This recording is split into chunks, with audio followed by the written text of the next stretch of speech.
নির্বাচন কমিশনের কাজ। নির্বাচন কমিশন এসআইআর করাবে, ওতে কার কী করার আছে? আমার করার নেই, আপনারও করার নেই। বিএলওর সাথে বিএলএরা যাবে, বিভিন্ন রাজনৈতিক দল তাদের বিএলএদের লিস্ট দিয়েছে।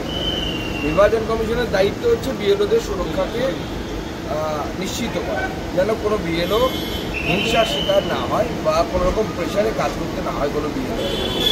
এবং গোটা ভারতবর্ষে এসআইআর হয়েছে, এর আগে 12 বার হয়েছে, 13তম বার হচ্ছে পশ্চিমবঙ্গ। আজকে তৃণমূলের মেগা র্যালি, আজকে থেকে এসআইআর শুরু হচ্ছে, সেখানে দাঁড়িয়ে তৃণমূলের মেগা র্যালি, মমতা বন্দ্যোপাধ্যায়, অভিষেক বন্দ্যোপাধ্যায় দুজনেই র্যালিতে হারবেন এসআইআর নিয়েই।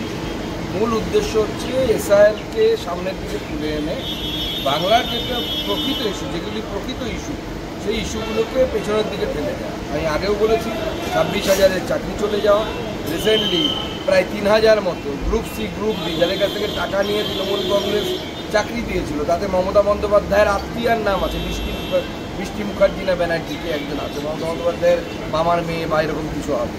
এই সমস্ত জিনিস থেকে দৃষ্টি করানোর চাকরি নেই। এফডিআই গোটা ভারতবর্ষে যখন লক্ষ লক্ষ কোটি টাকা হচ্ছে, পশ্চিমবঙ্গের এফডিআইয়ের পার্সেন্টেজ হচ্ছে 0.61, এবং একের পর এক ধর্ষণ, নারীরা অসুরক্ষিত, এই সমস্ত কিছু থেকে চোখ ঘোরানোর জন্য এসআইআরকে উপরে তোলা হচ্ছে, এসআইআরকে ইস্যু বাড়ানো হচ্ছে। এসআইআর তো নির্বাচন কমিশনের বিষয়, আপত্তি থাকলে কোর্টে যান, সুপ্রিম কোর্টে যান।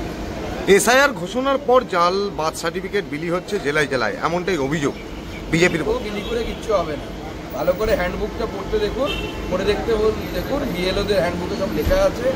যতই পরে বার্থ সার্টিফিকেট দেওয়া হোক, এখন যদি আমি আমার বার্থ সার্টিফিকেট তুলে আনি, আমার বার্থ সার্টিফিকেট নেই, তো আমি এখন যদি বার্থ সার্টিফিকেট তুলতে যাই, পুরনো বার্থ সার্টিফিকেট হবে নাকি ওটা?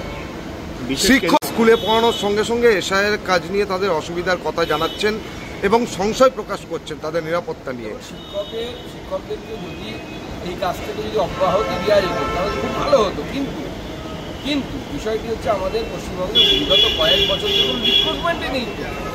কোন সরকারি কর্মচারী থেকে কাজে লাগানো হবে?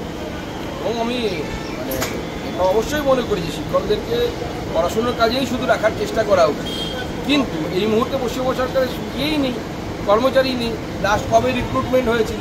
ক্লার্কশিপ, অন্যান্যরা বলুন, খুঁজেই পাবেন না কোথায়। অভিষেক বন্দ্যোপাধ্যায় বলেছেন কালকে 2 বছরের কাজকে 2 মাসে করা হচ্ছে, বোঝাই যাচ্ছে আগে থেকে কোনো প্ল্যান করা হয়েছে। 2 বছরের কাজ হয়নি, মূর্খের মতো কথা বলছেন, পড়াশুনো করেন না। কতবার, অর্থাৎ 2002-03-এ কতদিনের মধ্যে এসআইআর হয়েছে ভালো করে খোঁজ নিয়ে দেখুন, আগস্ট মাসে শুরু হয়েছে, কয়েক মাসের মধ্যে হয়েছে। আর 2002-03-এ আপনার মোবাইলের ডেটার স্পিড কত ছিল, আর কত লোকের কাছে মোবাইল ছিল, আর এখন মোবাইলের ডেটা স্পিড কত হয়েছে? তো ইনফরমেশন টেকনোলজি যত উন্নত হবে তত এই সমস্ত কাজগুলো তো তাড়াতাড়ি হবে, অত্যন্ত স্বাভাবিক ব্যাপার।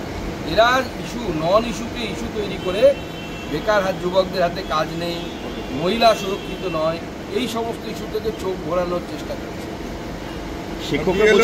একেবারে লেগে থাকতে বলেছে অভিষেক বন্দ্যোপাধ্যায়, যারা বুথ লেভেল এজেন্ট আছে তাদের জন্য কোনো রকম ছাড়া না, লেগে থাকুন, অসুবিধা নেই, ভয় না দেখালেই হলো। বিএলওদেরকে যেন আক্রান্ত হতে না হয় এবং অন্য রাজনৈতিক দলের বিএলএদের উপর আঘাত যেন না হয়। গতকাল আমাদের এসআইআর নিয়ে সিঙ্গুরে হামলা হয়েছে আমাদের কর্মীদের উপরে, কোচবিহারে আমাদের বিএলএদের উপর হামলা হয়েছে, এরকম যেন না হয়। চলো, শিক্ষকরা বলছে